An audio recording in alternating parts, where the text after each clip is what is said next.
So I know I haven't done a video in ages, but here's a new one. I'm going to talk about temptation because it's something that everyone experiences. It can be very discouraging. It can discourage us from faith. It can lead to us getting hurt in a lot of different ways. And it can seem impossible to overcome.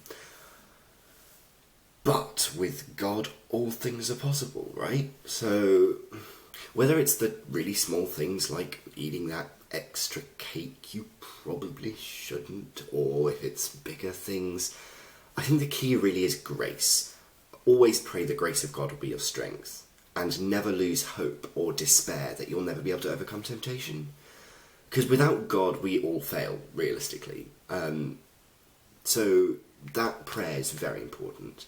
And it's also very important to avoid temptation wherever possible. I think it's great to actively do something else. If you feel tempted to do something wrong, go and do something as far away from that as possible. Like make yourself a cup of tea, go for a walk, read a book, pray a decade of the rosary, or 5.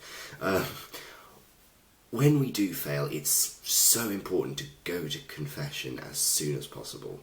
And I really like to encourage you not to be afraid of confession, because it's such a source of strength and consolation. And receiving Holy Communion often is really good as well. It's Blessed Pier Giorgio Frassati says, the Eucharist helps us to fight inner struggles.